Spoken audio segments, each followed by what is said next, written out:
First Barbary War, the whole story, narrated straight from Wikipedia, start to finish. Let's dive in. The First Barbary War, 1801 to 1805, also known as the Tripolitan War and the Barbary Coast War, was a conflict during the 1801 to 1815 Barbary Wars, in which the United States fought against Ottoman Tripolitania. Tripolitania had declared war against the United States over disputes regarding tributary payments in exchange for a cessation of Tripolitanian commerce raiding at sea. United States President Thomas Jefferson refused to pay this tribute. The First Barbary War was the first major American war fought outside the New World and in the Arab world, besides the smaller American-Algerian War, 1785 and 1795. Background and overview. Barbary corsairs and crews from the quasi-independent North African Ottoman regencies of Algiers, Tunis, Tripoli, and the independent Sultanate of Morocco under the Alawite dynasty, the Barbary Coast, utilized their naval forces for centuries across the Mediterranean. The capture of merchant ships and enslavement and ransoming of their crews provided them with a source of wealth and naval power. European responses included creation of the Trinitarian Order, or Order of Matharins, which operated from France for centuries, with the special mission of collecting and dispersing funds for the relief and ransom of prisoners taken by Mediterranean pirates. Beginning in the late 18th century, Barbary corsairs began attacks on American merchant shipping in an attempt to extort ransom for the lives of captured sailors, and ultimately tribute from the United States to avoid further attacks, as they had with the various European states.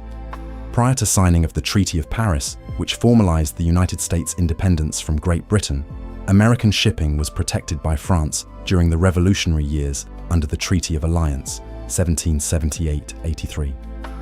Although the treaty did not mention the Barbary states in name, it referred to common enemies of both nations. Once the war concluded, piracy against America shipping began when the United States government lost its protection under the treaty. This lapse of protection by a European power led to the first American merchant ship being seized after the Treaty of Paris.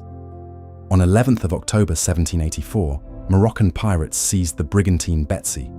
The Spanish government negotiated the freedom of the captured ship and crew. However, Spain advised the United States to offer tribute to prevent further attacks against merchant ships.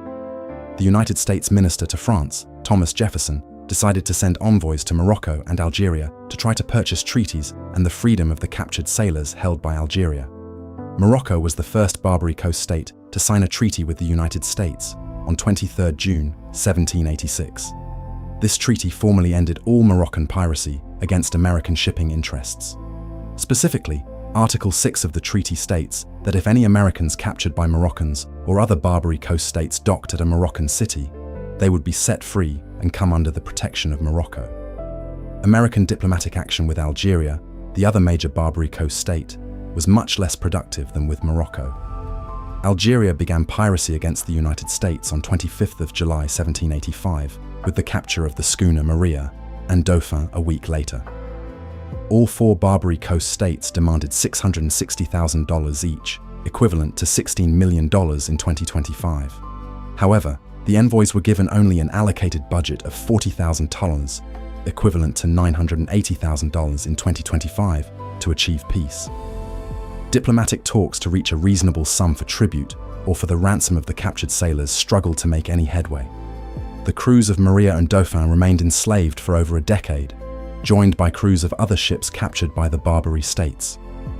In March 1786, Jefferson and John Adams went to London to negotiate with Tripoli's envoy, Ambassador Sidi Haji Abdurrahman, or Sidi Haji Abdurrahman Adja. When they inquired concerning the ground of the pretensions to make war upon nations who had done them no injury, the ambassador replied, "It was written in their Quran that all nations which had not acknowledged the Prophet were sinners, whom it was the right and duty of the faithful to plunder and enslave, and that every Mussulman who was slain in this warfare was sure to go to paradise." He said also that the man who was the first to board a vessel had one slave over and above his share, and that when they sprang to the deck of an enemy's ship, every sailor held a dagger in each hand and a third in his mouth, which usually struck such terror into the foe that they cried out for quarter at once. Jefferson reported the conversation to Secretary of Foreign Affairs John Jay, who submitted the ambassador's comments and offer to Congress. The incident convinced Jefferson that paying further tribute would do nothing to prevent more attacks. Although Adams agreed with Jefferson, he believed that circumstances forced the United States to pay tribute. The United States had just fought an exhausting war, which put the nation deep into debt and unable to finance the establishment of a navy. Various letters and testimonies by captured sailors described their time in captivity. Barbary Coast imprisonment was different from that practiced by the United States and the European powers of the time. Prisoners were able to obtain wealth and property, along with achieving status beyond that of a slave. One such example was James Leander Cathcart, who rose to the highest position a Christian slave could achieve in Algeria, becoming an advisor to the Dey, governor. Even so, most captives could expect little more than lives of hard labor and abuse, and struggled under extremely poor conditions that exposed them to vermin and disease. As word of their treatment reached the United States, through freed captives' narratives and letters, Americans pushed for Congress to take military action against the Barbary states. On 19th of July, 1794, Congress appropriated $800,000, equivalent to $17 million in 2025, for the release of American prisoners and for a peace treaty with Algiers, Tunis, and Tripoli.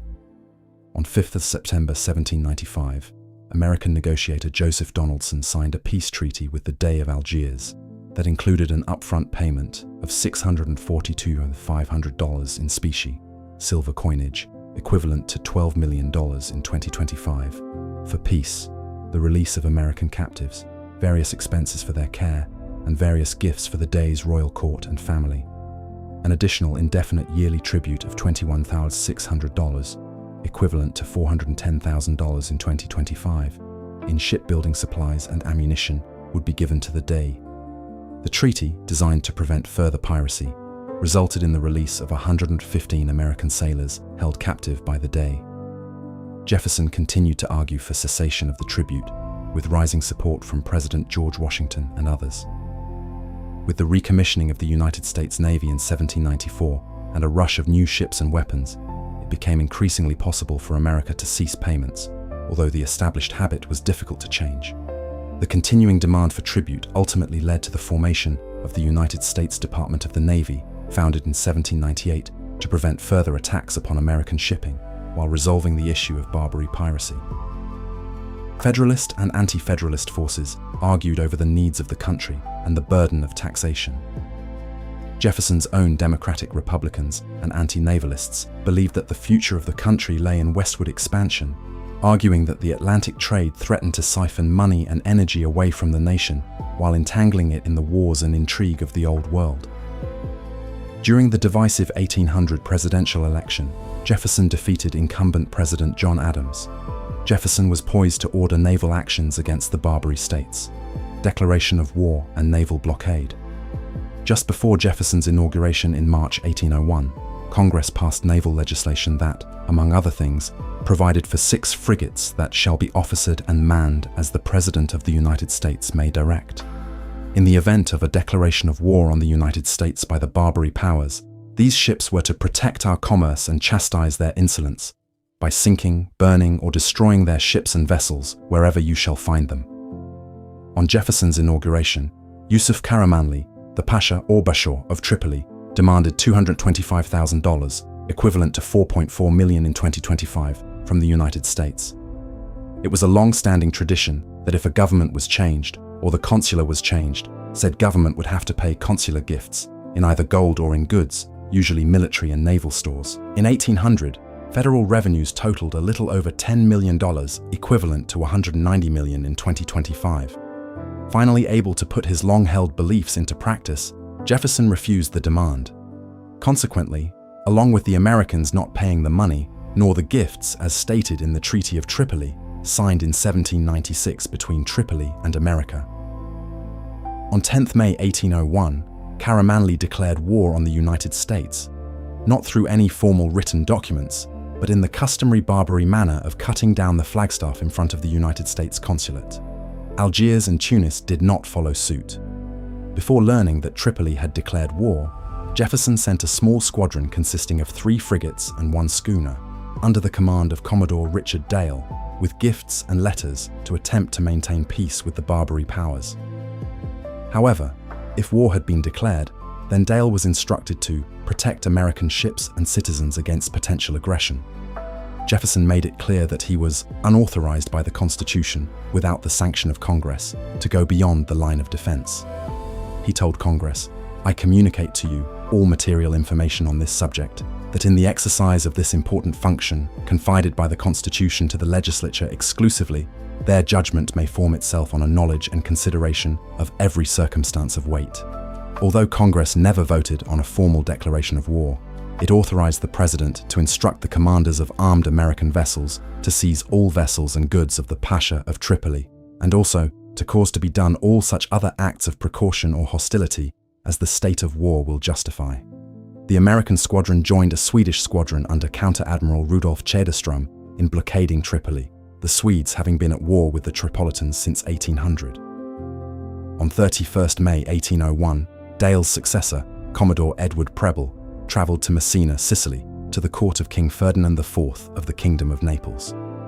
The kingdom was at war with Napoleon, but Ferdinand saw an opportunity and supplied the Americans with manpower, craftsmen, supplies, gunboats, mortarboats, and the ports of Messina, Syracuse, and Palermo to be used as naval bases for launching operations against Tripoli. Tripoli was a fortress city protected by 150 pieces of heavy artillery and manned by 25,000 soldiers, assisted by a fleet of 10 10-gunned brigs, 2 8-gun schooners, 2 large galleys, and 19 gunboats. The first action of the campaign took place on 1st August 1801, when the armed schooner Enterprise, commanded by Lieutenant Andrew Sterrett, defeated the 14-gun Tripolitan corsair Tripoli in battle. In 1802, in response to Jefferson's request for a formal authorization of anti-piracy efforts, Congress passed an Act for the Protection of Commerce and Seamen of the United States against the Tripolitan cruisers, authorizing the President to employ such of the armed vessels of the United States as may be judged requisite for protecting effectually the commerce and seamen thereof on the Atlantic Ocean, the Mediterranean, and adjoining seas. The statute authorized American ships to seize vessels belonging to the Pasha of Tripoli, with the captured property distributed to those who brought the vessels into port.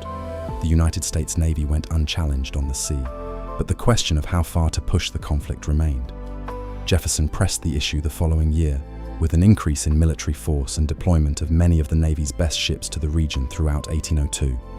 USS Argus, Chesapeake, Constellation, USS Constitution, Enterprise, Intrepid, Philadelphia, Vixen, President, Congress, Essex, John Adams, Nautilus, Scourge, Siren, and Hornet joined in 1805, all saw service during the war under the overall command of Preble. Throughout 1803, Preble set up and maintained a blockade of the Barbary ports while taking action to seize and harass their fleets. Battles. In October 1803, Tripoli's fleet captured the USS Philadelphia intact after the frigate ran aground on a reef while patrolling Tripoli harbor. Efforts by the Americans to refloat the ship while under fire from shore batteries and Tripolitan naval units failed. The ship, her captain William Bainbridge, and all officers and crew were taken ashore and held as hostages. Philadelphia was subsequently converted into a floating battery for harbor defense. On the night of 16th of February 1804, Captain Stephen Decatur led a small detachment of United States Marines aboard the captured Tripolitan ketch, rechristened Intrepid, thus deceiving the guards on Philadelphia to float close enough to board her. Decatur's men stormed the ship and overpowered the Tripolitan sailors. With fire support from American warships, the Marines set fire to Philadelphia and destroyed her. Preble attacked Tripoli on 14th of July 1804, kicking off a series of inconclusive battles, including an unsuccessful attempt to use Intrepid under Captain Richard Summers as a fire ship, packed with explosives and sent to enter Tripoli harbor. Intrepid was destroyed, possibly by enemy gunfire, before she achieved her goal, killing Summers and his entire crew of 12. The turning point in the war was the Battle of Derna, April-May 1805. Ex-Consul William Eaton, a former Army captain who used the title of General, and Marine Corps First Lieutenant Presley O'Bannon led a force of 8 Marines and 500 mercenaries, Greeks from Crete, Arabs and Berbers, on a march across the desert from Alexandria, Egypt, to capture the Tripolitan city of Derna. This was the first time the United States flag was raised in victory on foreign soil. The action is memorialized in a line of the Marines' hymn, "The Shores of Tripoli." The capturing of the city gave American negotiators leverage in securing the return of hostages and the end of the war. Peace treaty and aftermath. Wearied of the blockade and raids, and now under threat of a continued advance on Tripoli proper, and a scheme to restore his deposed older brother Hamid Karamanli as ruler, Yusuf Karamanli signed the Treaty of Tripoli ending hostilities on 10th of June 1805. Article 2 of the treaty reads, "The Bashaw of Tripoli shall deliver up to the American squadron now off Tripoli, all the Americans in his possession, and all the subjects of the Bashaw of Tripoli, now in the power of the United States of America, shall be delivered up to him. And as the number of Americans in possession of the Bashaw of Tripoli amounts to 300 persons more or less, and the number of Tripolino subjects in the power of the Americans to about 100 more or less, the Bashaw of Tripoli shall receive from the United States of America the sum of $60,000 as a payment for the difference between the prisoners herein mentioned. In agreeing to pay a ransom of $60,000, equivalent to $1.3 million in 2025, for the American prisoners, the Jefferson administration drew a distinction between paying tribute and paying ransom. At the time, some argued that buying sailors out of slavery was a fair exchange to end the war. Eaton, however, remained bitter for the rest of his life about the treaty, feeling that his efforts had been squandered by the American emissary from the United States Department of State, diplomat Tobias Lear. Eaton and others felt that the capture of Derna should have been used as a bargaining chip to obtain the release of all American prisoners without having to pay ransom. Furthermore, Eaton believed the honor of the United States had been compromised when it abandoned Hamid Karamanli after promising to restore him as leader of Tripoli.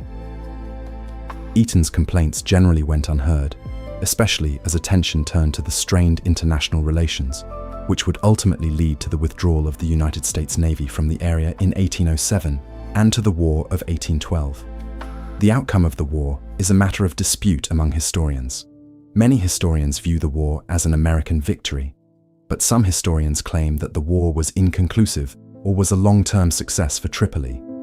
The First Barbary War was beneficial to the reputation of the United States military command and war mechanism, which had been up to that time relatively untested. The First Barbary War showed that the United States could execute a war far from home, and that American forces had the cohesion to fight together as Americans rather than separately as Georgians, New Yorkers, etc. The United States Navy and United States Marine Corps became a permanent part of the United States government and United States history, and Decatur returned to the United States as its first post-Revolutionary War hero. However, the more immediate problem of Barbary piracy was not fully settled. By 1807, Algiers had reassembled its fleets and resumed taking American ships and seamen hostage. Distracted by the preludes to the War of 1812, the United States was unable to respond to the provocation until 1815, with the Second Barbary War, in which naval victories by Commodores William Bainbridge and Stephen Decatur led to treaties ending all tribute payments by the United States. Monument.